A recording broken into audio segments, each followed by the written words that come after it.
Hello, everybody. Rock Kaput coming at you again with another album ranking. This time of the pioneering British rock supergroup Cream. This is, Oliver.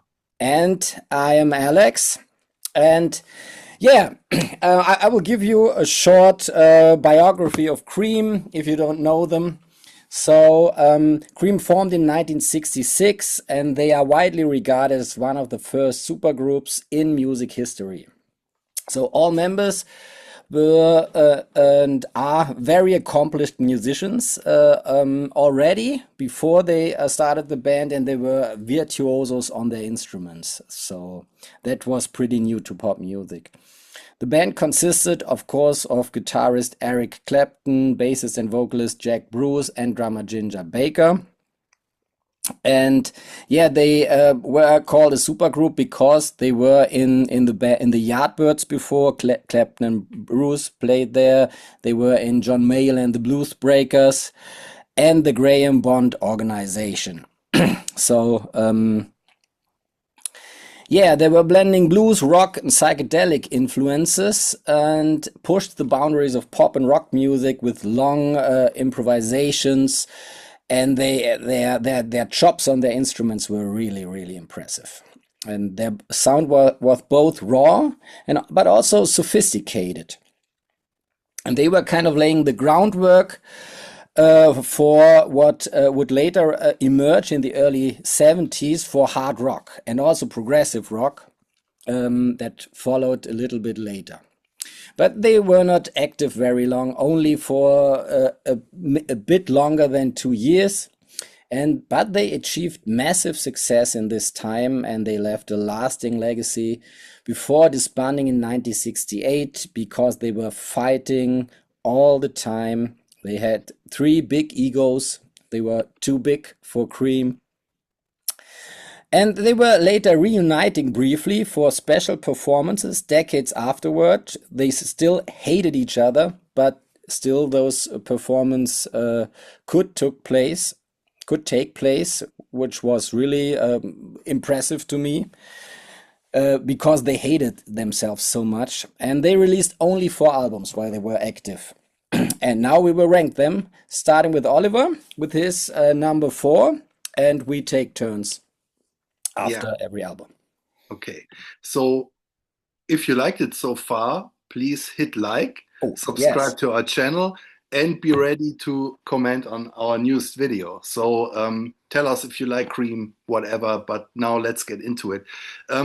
You said they released 4 albums during that time, which is only partly right because their fourth album came out after they had already broken up, and this one is my last place album. It's called Goodbye, and it came out like about half a year after they had broken up in 1969. Um, and yeah, why do I have it on my last place? First of all, I have a hard time to call this a full album. It has 6 songs. 3 of them are live songs that they recorded on their final tour, their farewell tour, you could say, because it was already clear that they would disband. The first 3 songs are all live renditions of songs from their first 3 albums. I'm So Glad, which is a an old blues song that they covered. Politician, which is one of their own compositions, and another blues rendition, Sitting on Top of the World. Um, um, and then you have 3 original songs on this album, and 2 of those are very good, I think. The first one, Badge, was written by Clapton together with George Harrison, and it's a beautiful song. I think you can hear a bit of Harrison's influence on there, of course, so it's melodic and um, a bit Beatlesque, you could say. Um, then they have a song called "Doing That Scrapyard Thing" by Jack Bruce, and this is I don't know. It tries to be a bit quirky and whimsy, and I don't like it. I have troubles with Jack Bruce as a singer. I don't think he isn't really a bad singer, but I don't like how he's singing. To me, it always sounds kind of stiff and overly earnest. And I have a problem with that, so I don't like that song that much. But the last song, written by Ginger Baker, "What a Bring Down," is one of their very best songs in my opinion. So yeah, unfortunately, it's only two new good songs on that album, and the rest is all live. So yeah, like I said, I have a hard time calling this an album. I will get into my thoughts on Cream a bit later.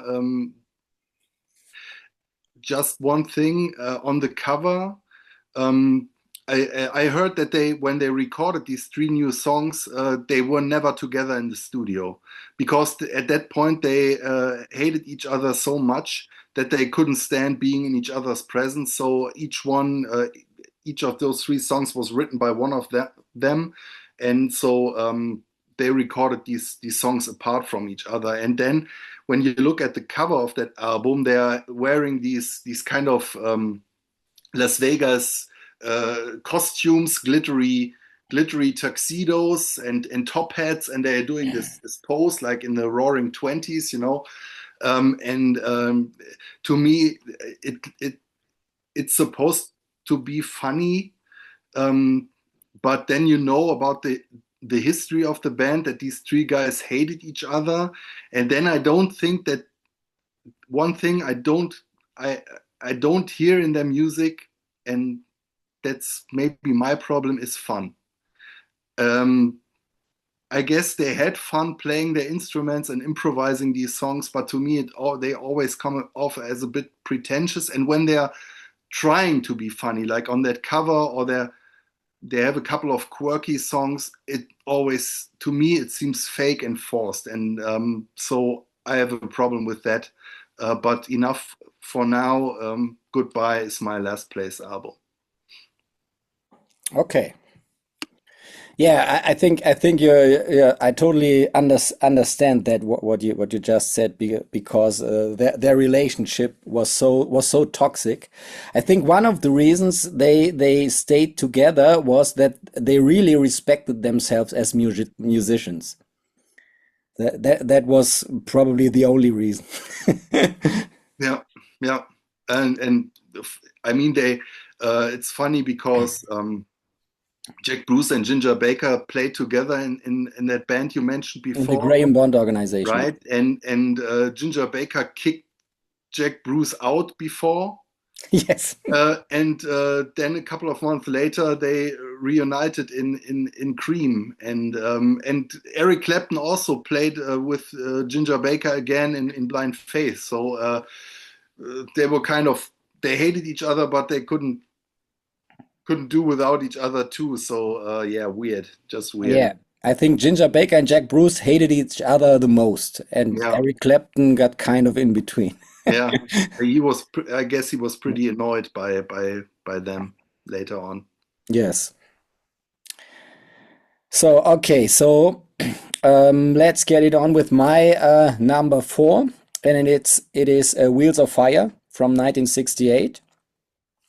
It's a double album, and it has live and studio material. It's kind of a weird concept. I think those albums, most of the time, they don't really work, and it's still a weird concept to me. So, so let's talk about the studio cuts. Yeah, okay. They have one of their biggest hits on this album, White Room. It's great. Jack Bruce and Clapton sharing the mic. I like that a lot. They don't do that very often, but I like it a lot. Such songs work very well, I think. And White Room seems like from a soundtrack, it has this cinematic quality, and yeah, I love it.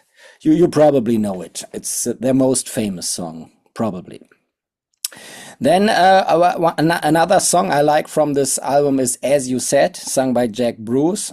It feels like a precursor to me. to Led Zeppelin songs like Friends, because it had also a kind of Right. a ghostly quality and a similar chord progression.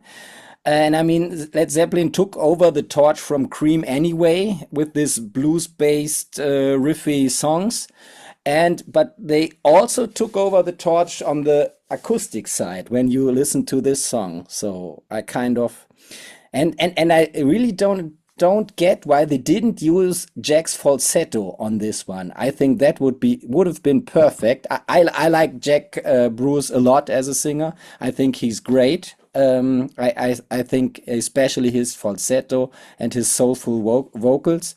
But yes, it's probably an acquired taste. But I like him a lot, and yeah, it should have been the falsetto should have been used here.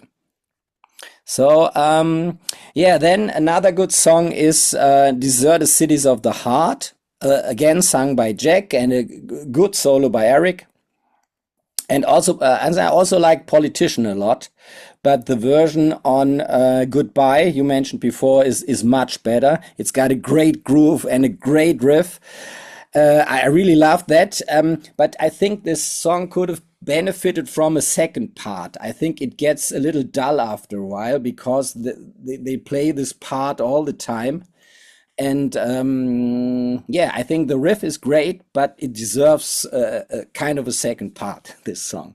So it's not much happening otherwise.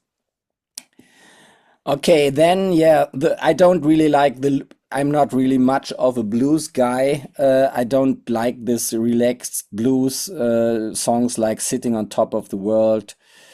I mean, if you like blues, it's well executed, and also what you expect from Cream because they do this kind of songs a lot, and they are young, but they treat the blues very traditional, and they feel quite mature doing this, but it's not really my thing.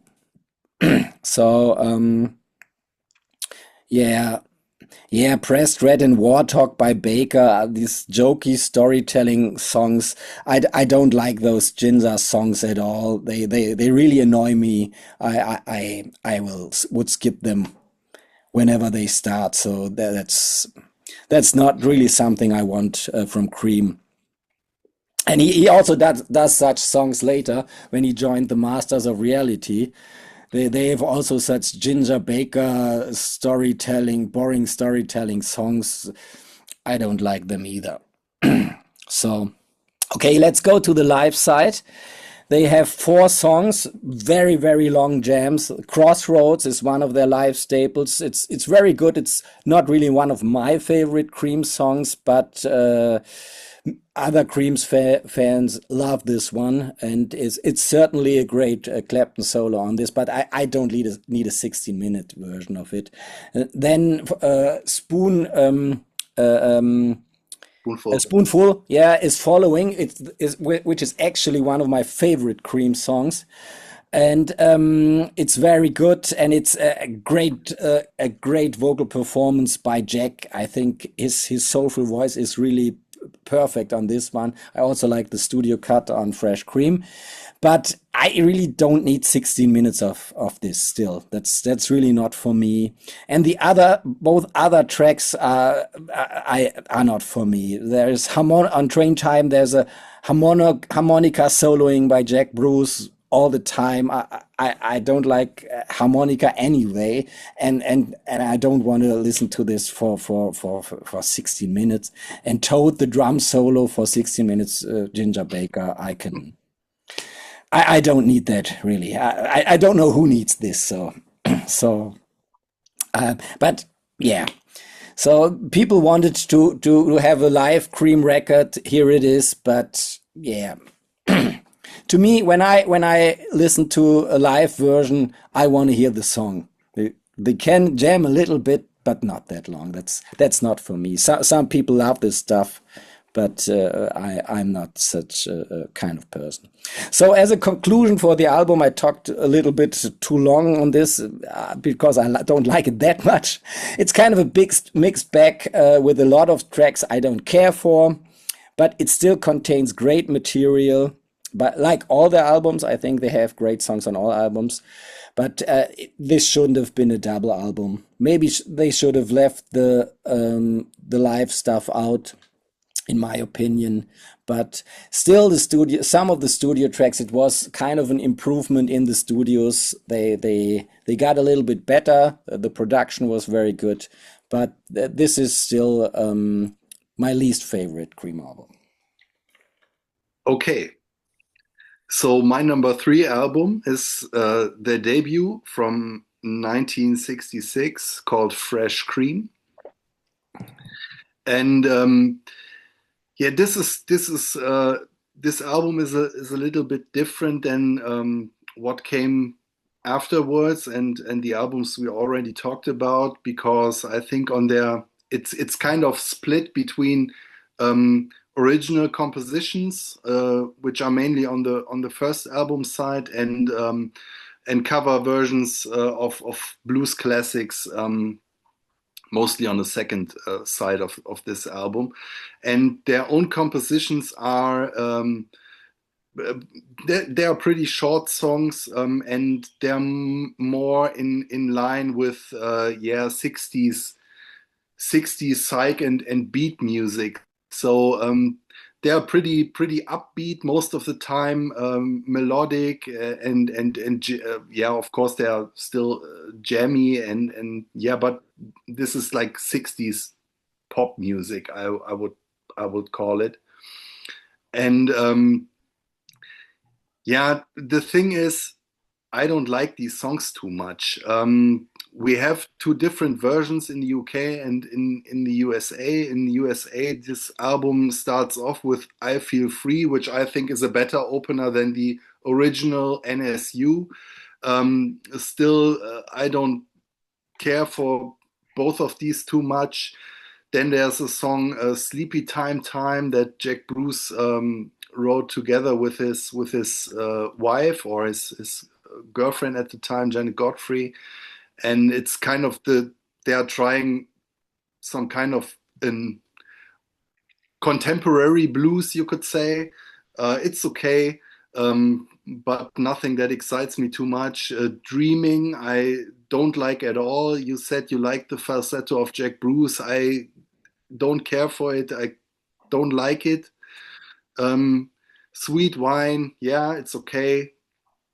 Then we have this cover of Spoonful by Willie Dixon, a very down and dirty blues, and Jack Bruce gives it his all, really doing this bluesy voice, but yeah, to me he seems like he's acting. I don't really buy it from him. The song is probably one of their classics, and I can dig it, but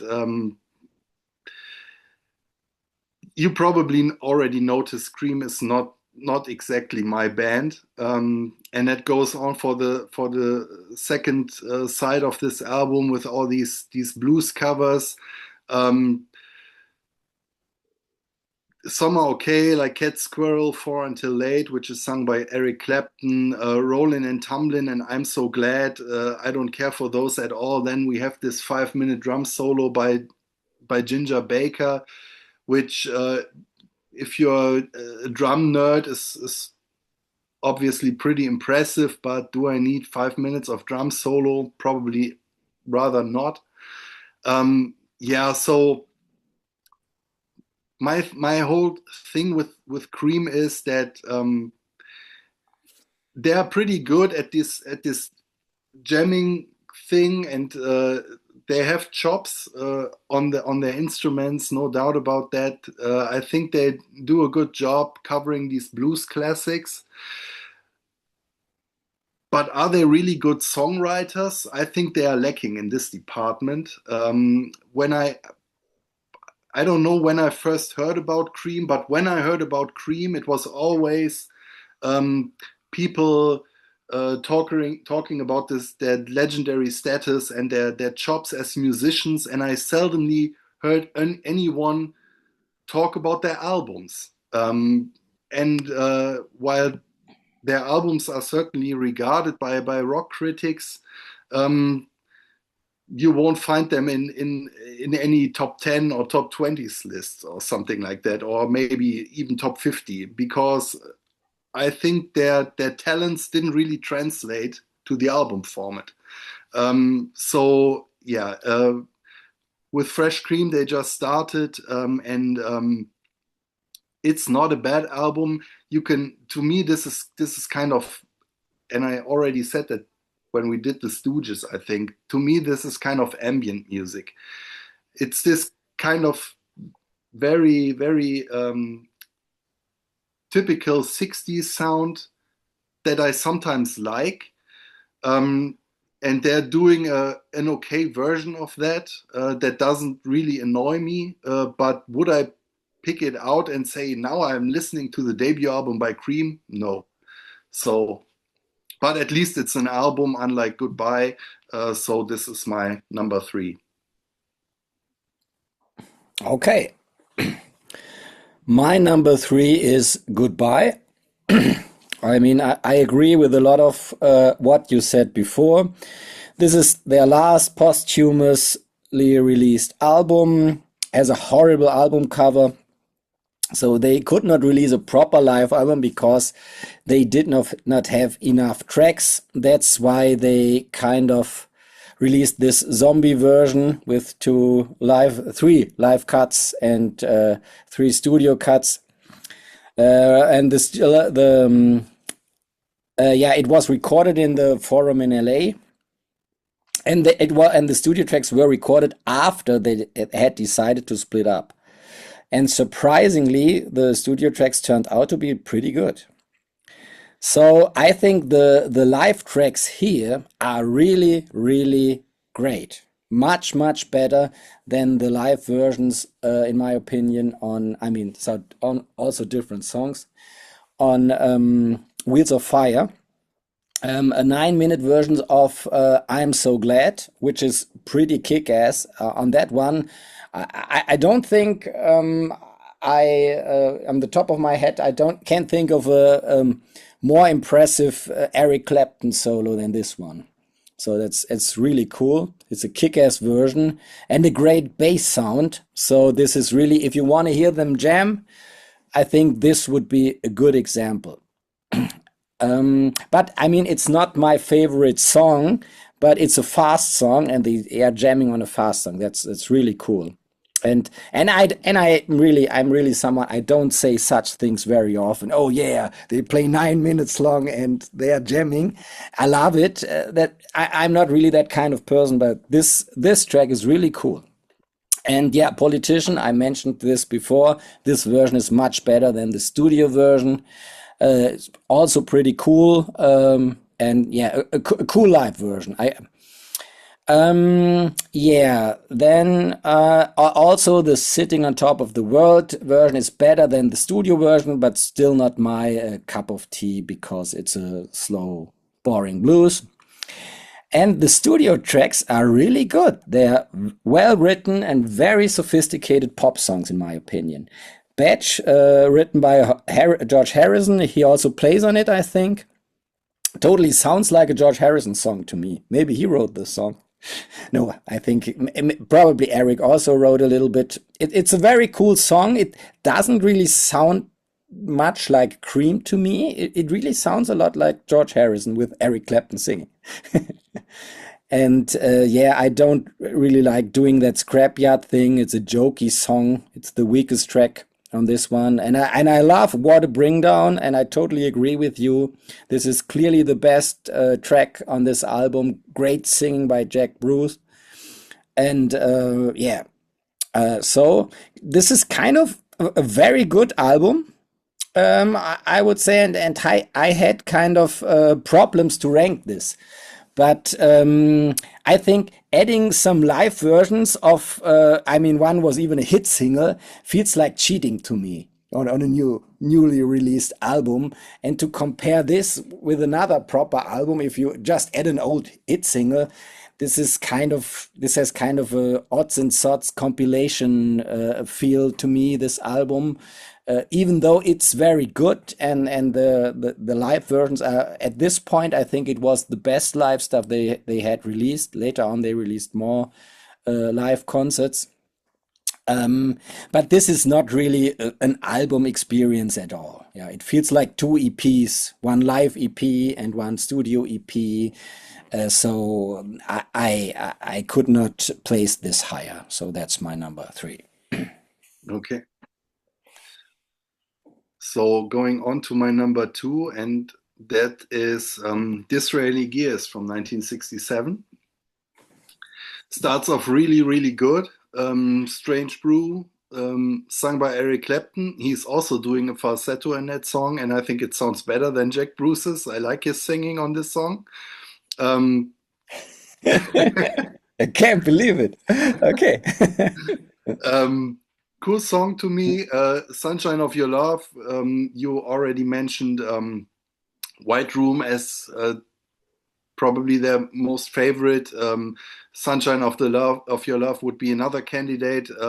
Also a clear precursor to the heavy rock of the 70s. You can hear Led Zeppelin or even Black Sabbath in that one, I think. So another cool song. And then The Troubles Start with World of Pain. I hate this song.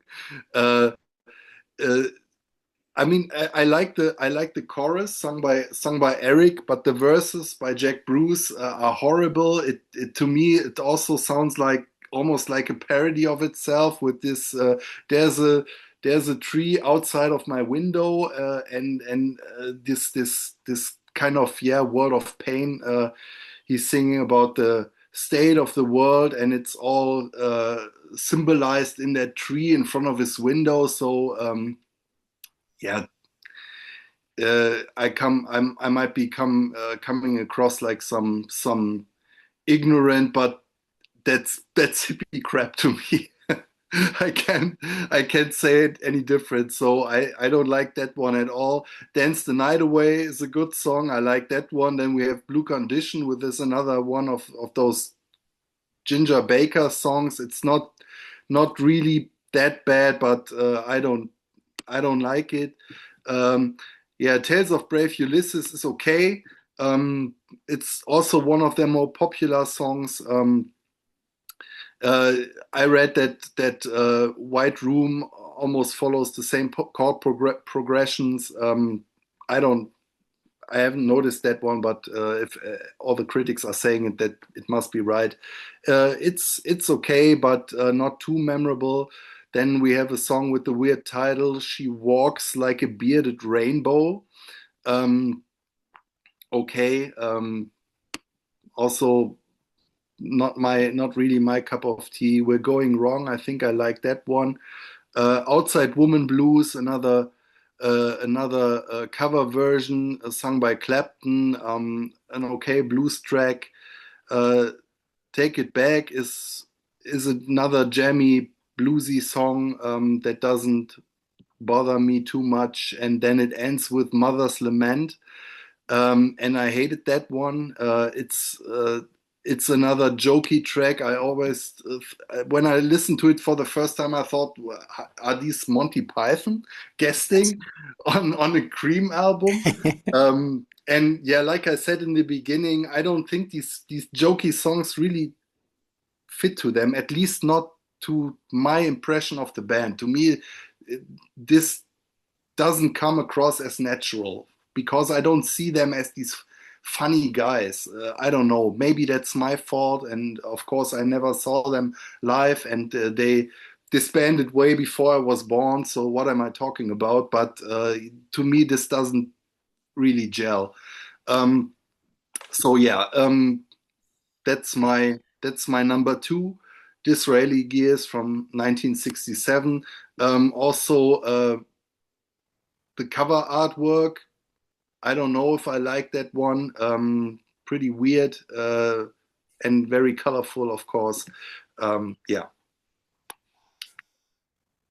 that's it. Okay. So my number two is Fresh Cream from 1966, their debut. It kind of captures the bluesy essence of the band.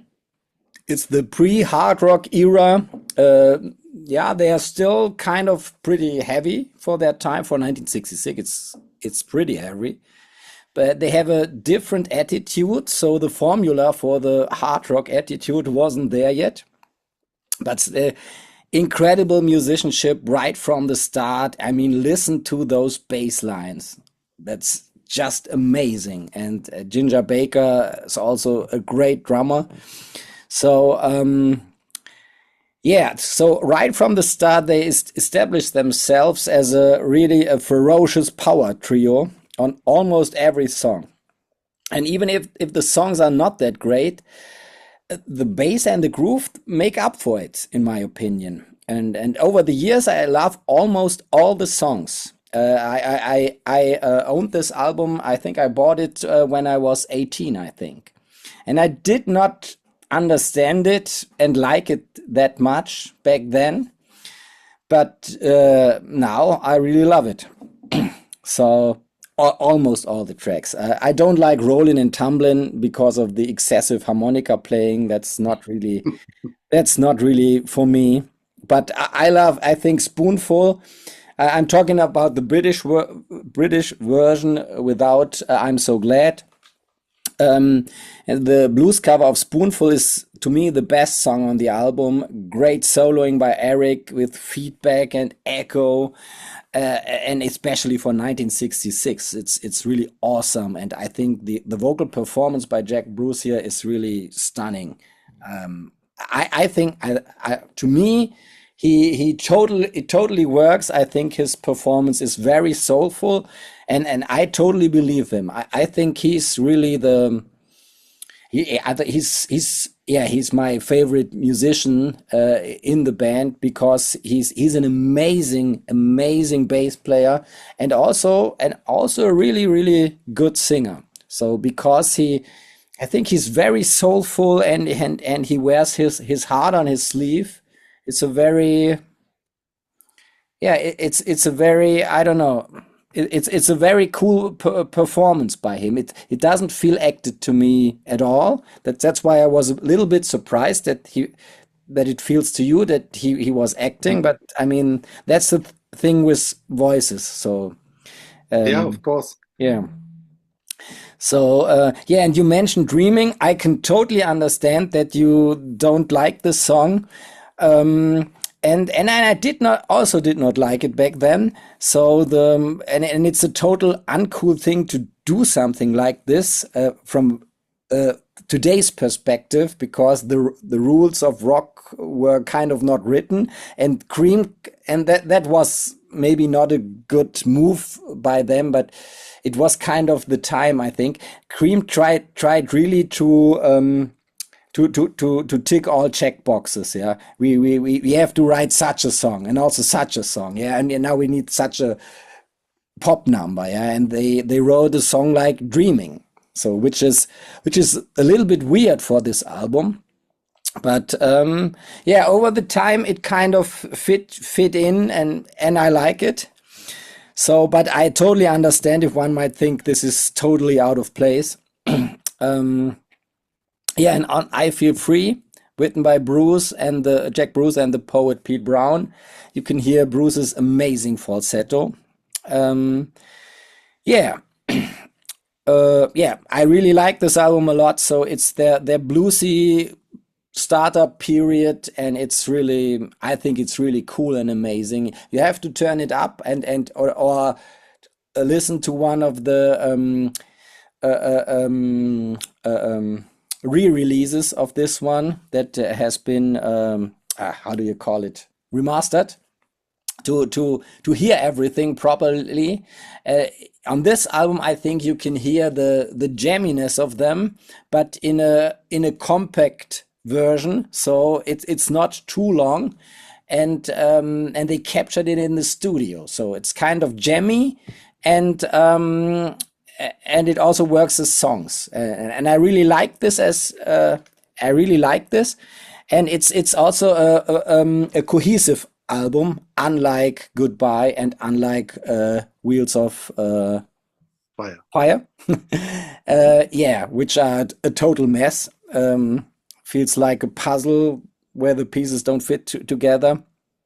So yeah, and they have found an identity very early, and they played with this identity around later on. But I think this is really these bluesy, jammy songs. I like them, and I like them more than their later blues stuff. I don't really know why. And you really have to pay attention to the details here.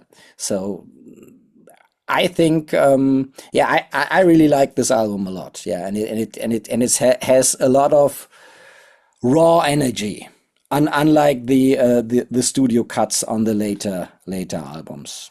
Yeah, I think I love very often. I love debuts a lot when the bands are a little bit more raw. So that's my number two. Okay.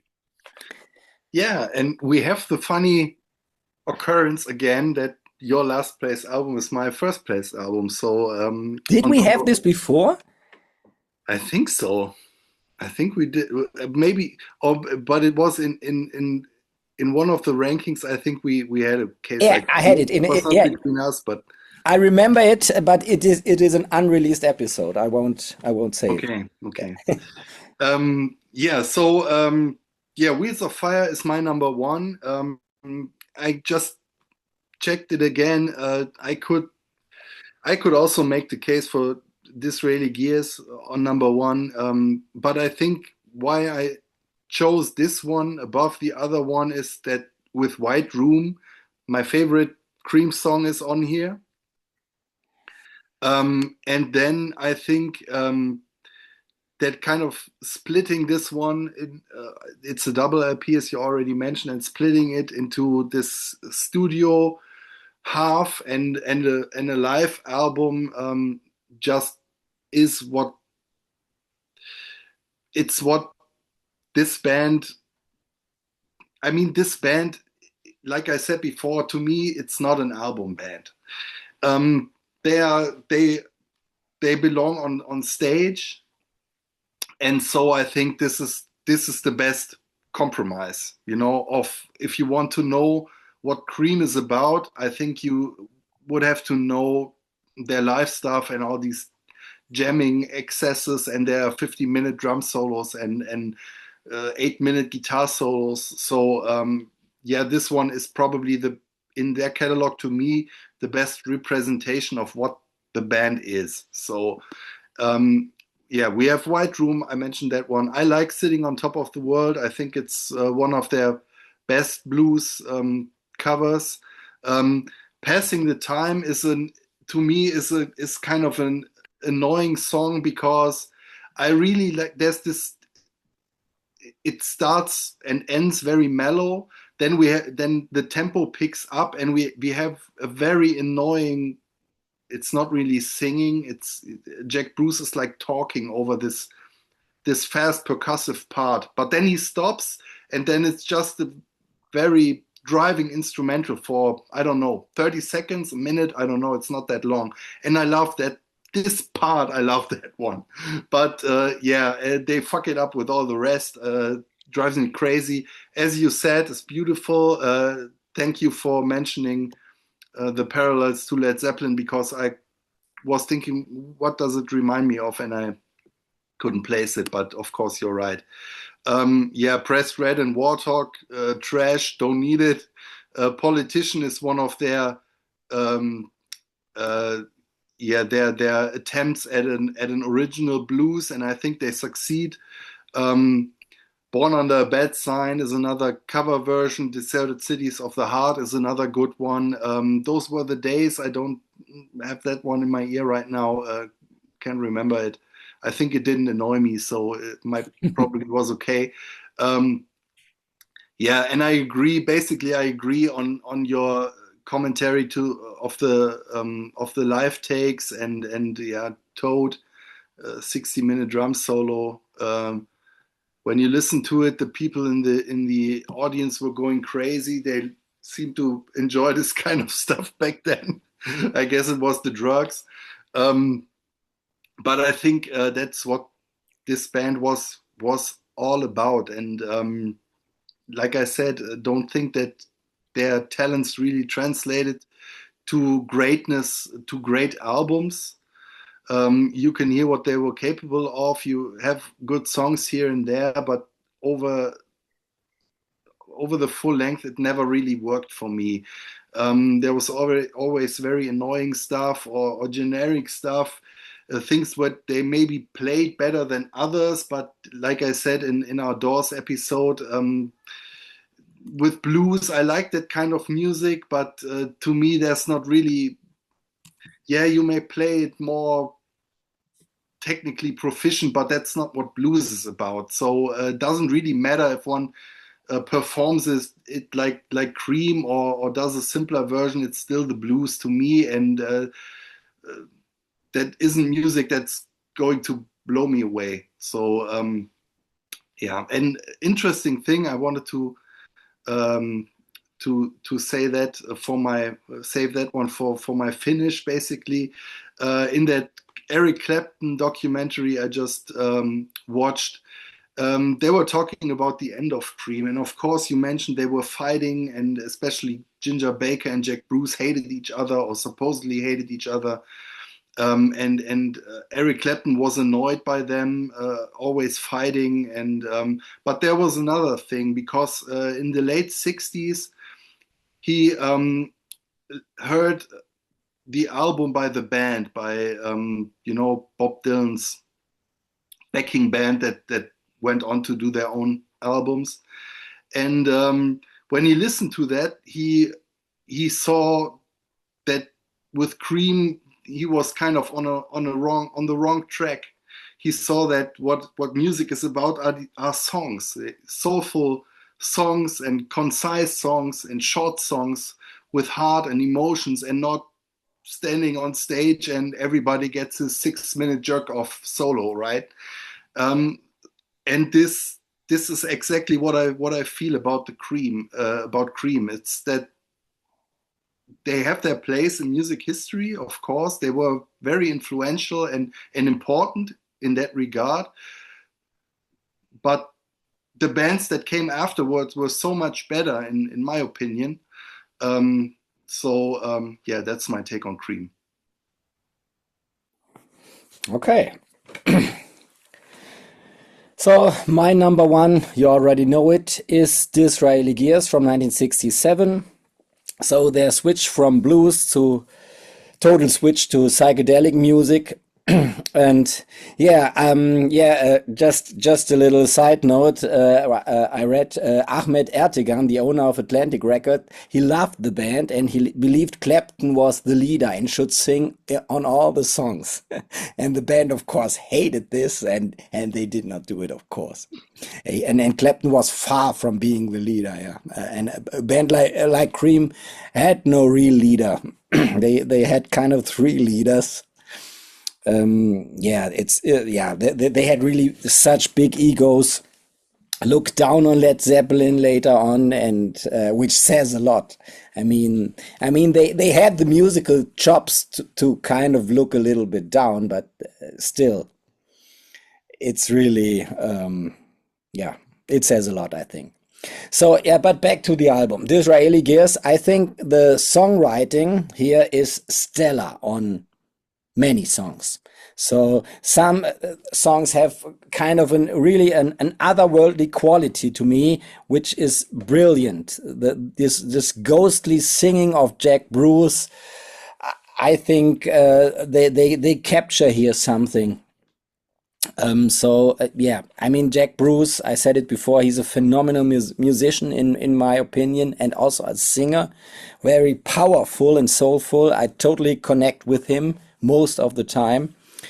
So I love Strange Brew, sung by Eric. Even though Eric is not really one of my favorite singers, I would prefer to Jack Bruce to sing, but still.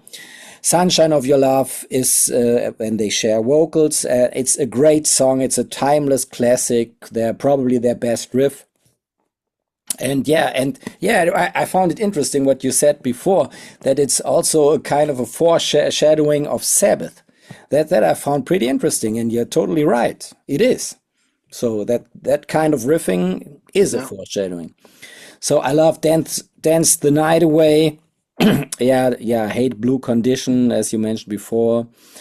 Um, so the first part of the album is really brilliant. So I think probably their most, in my opinion, most artistic statement, best artistic statement. But this album is not perfect to me. It has two boring blues songs, Outside Woman Blues, sung by Eric, and also Take It Back by Jack. That's not really something I consider as great, or so I could leave it off the album. And I also totally agree about Mother's Lament. I also thought of Monty Python. It's horrible, unfitting, not funny. Hate it. So yeah, but yeah, still, this is my. I mean, I think none of the Cream albums are perfect. They are really, they all have flaws, some bigger, but this one has kind of perfect moments, and I think this is really their most defining and era defining moment. If you want the psychedelic Cream, of course, yeah. I mean, their style change was so strong. And I think it's hard to compare this to the kind of to the other songs, because this is not, the studio tracks are not really very jammy here. So I don't. So their songwriting here is actually pretty good, but I totally agree with you. Songwriting wasn't their strength, and you wonder what they would have written later on if they found a way to stay together, but they didn't. So this is what we have, these four albums. What I like about them is it's kind of a time capsule that puts you back into an era before rock or hard rock was invented. And I find this very, very interesting. I think you can hear in their music, you can hear this freedom they had, because the band did not stick to a formula, which was later developed. And everybody knows, okay, if you're a hard rock band, you got to do this, do this, do this. You are not allowed to do this. And Cream don't care about such things. Sometimes it's very embarrassing. Sometimes it's great. And yeah, they try themselves out on every album, and sometimes they are great. So yeah, and I think Disraeli Gears is kind of a time capsule to 1967, and you can hear, yeah, how the people then back then kind of it captures kind of the essence of an era for me, even though I wasn't there back then.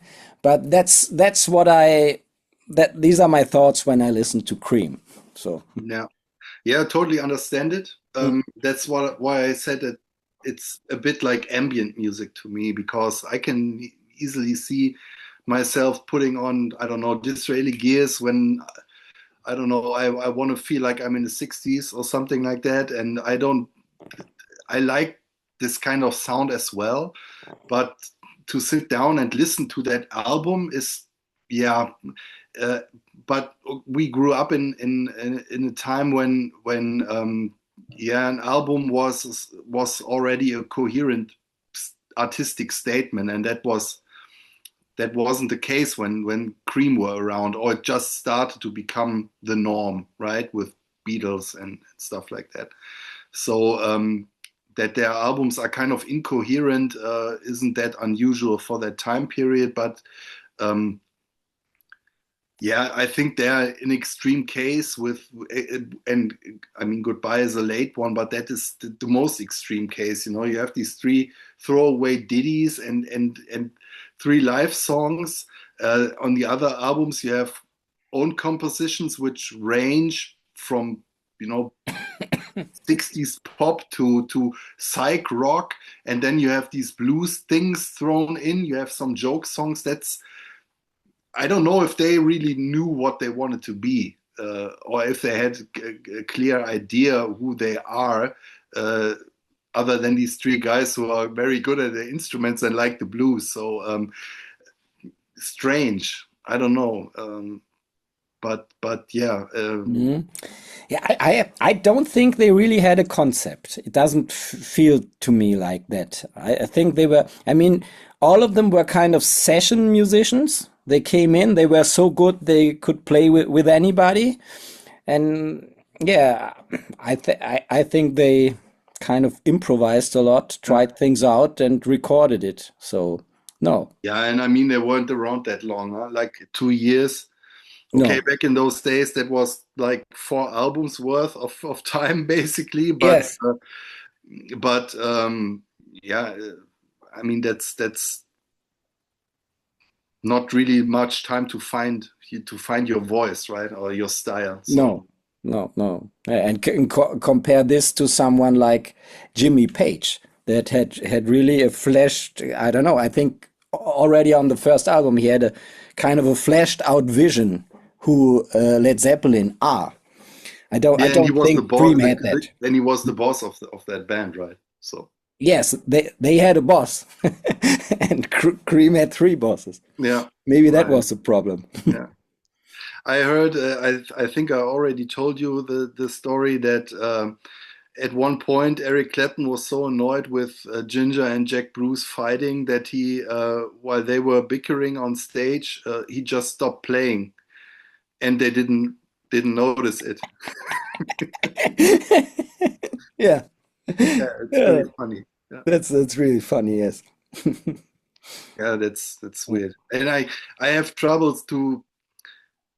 I mean, you when you go listen to a band with that kind of history, it's impossible to approach it like a blank sheet. You always already have some kind of idea about the band in your head, and so maybe this picture of these three egotistical assholes who are already always clashing, um, maybe it affected my enjoyment in a Yeah, bad of way. course. So, but yeah, to me that's what I said. Why I said I don't believe these guys have fun, and these funny songs they seem weird to me when I know that they were always fighting.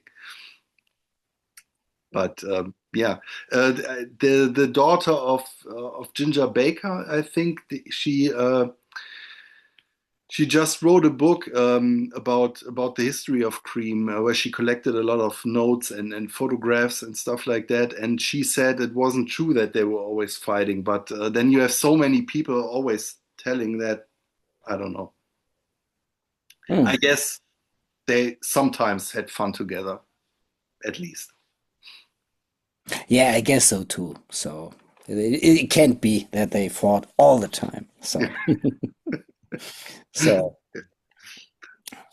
Okay. okay. So let's wrap it up. So thank you for watching. We really appreciate that. And if you liked it, please give us a thumbs up and subscribe to the channel. We are Rock Kaput, and we see you soon with our next episode. Bye bye. Bye.